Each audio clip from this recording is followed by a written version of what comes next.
Hello, welcome to the ISM 6156 Six Sigma project. Today we'll be looking at American Airlines.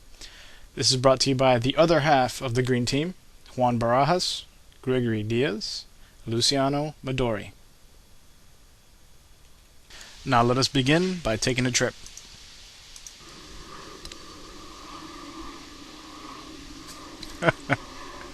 Let us begin. The objective for today is we're actually going to measure the time a plane took off versus the time it was scheduled. We measured 80 flights, measured from the day 6:40 a.m. to 1:10 p.m. The different metrics we measured were the number of passengers per flight, the type of aircraft per flight, the time the plane arrived, which led to the time for turnaround. Turnaround is the time when the plane touches ground, the inbound cargo and luggage are offloaded, passengers are deplaned, cabin is cleaned, and then outbound cargo and luggage are loaded onto the plane along with its passengers. And we calculated the time between it was scheduled to take off and the time it actually took off. Now, before we get into any of the metrics, what we measured, let's take a look at some of the regulations. FAA states that a plane is considered late if it's 15 minutes past the scheduled time of departure. Okay, so we measured that along with, we took into account American Airlines company policy, which only allows for 75 minutes turnaround maximum. So that's an hour and 15 minutes for the plane to be completely turned around and taken off. So now let's look at some of what we measured. We looked at some of the times of actually departing and scheduled time for departure. As we saw before, FAA regulates that 15 minutes is considered late. We had a mean or an average of 9 minutes of all departing flights between 6:40 a.m. and 1:20 p.m. The min being flights left on time, and the maximum flight left late was 54 minutes. There was a standard deviation of 11 minutes. Now let's look into this a little bit further. What we found is that out of the 80 flights, 13% of them had issues, meaning they were considered delayed by FAA standards. One of them was canceled. So this doesn't really tell us much other than that you have a 13% chance of being on a delayed flight.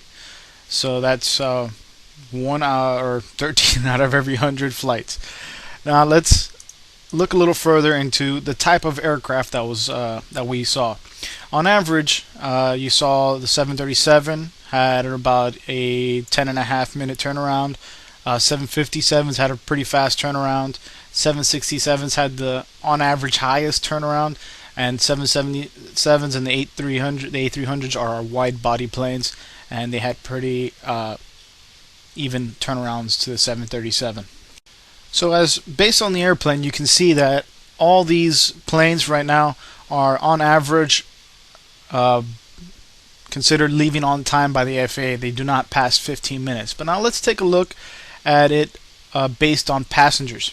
When a plane has 250 more passengers, they had an average delay, meaning they left 24 minutes after their scheduled time of departure. This is on average. So we see that planes with more passengers are more likely to be delayed.